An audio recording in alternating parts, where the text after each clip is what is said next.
भोले बाबा रंडी भोले बाबा रंडी काल गेलो मालावा। जहरा म्यूजिक रिकॉर्डिंग स्टूडियो शेखपुरा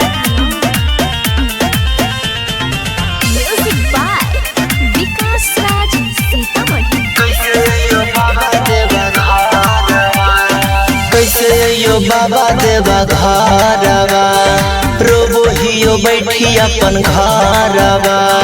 मतलब क्या हुआ बाला, बोलो। बाबा हो सपना सजावल सब टूट गलो, दुनिया हमर बाबा लूट गलो।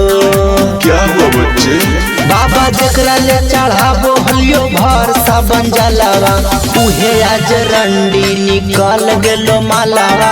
भोले बाबा एकर निकल गेलै मालावा। भोले बाबा रंडी निकल गेलो मालावा। भोले बाबा एकर निकल गेलै मालावा। जहिया से छौड़ी छोड़ला को घुट घुट के बाबा हम जियो हियो ना, क्यों है छौड़ी के याद में दिन भर गंजावा पियो हियो ना।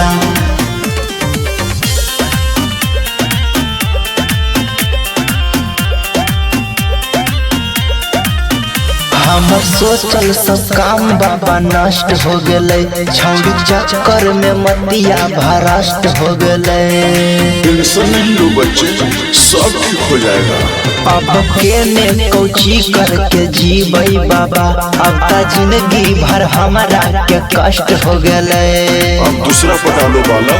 बाबा गलिया में घूमो हियो बनी के पगलावा। हेलो गाइज रंडी निकल गेलो मालावा। भोले बाबा एकर निकल गेलै मालावा। हेलो गाइज रंडी निकल गेलो मालावा।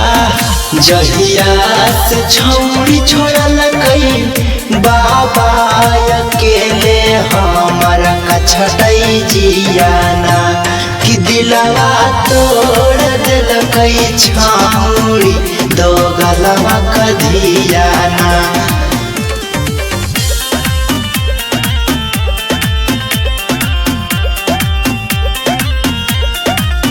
बाबा जान नहीं दिल को जी शादी दिया, छौड़ी कर लेल को बैस खेम दोसर से दिया। करने दो बाला, अब ये उससे भी बढ़िया देंगे। करन मगहिया विकसवा से छल कैल कई छौड़ी मोबाइल के नंबर वो बदल ललकै। अब उसको दूसरा मिल गया बाला। रबिया केकरा साथे जइतो जल ढारेल शिवालावा। हेलो गाइज रंडी निकल गेलो मालावा। भोले बाबा एकर निकल गेलै मालावा। हेलो गाइज रंडी निकल गेलो मालावा।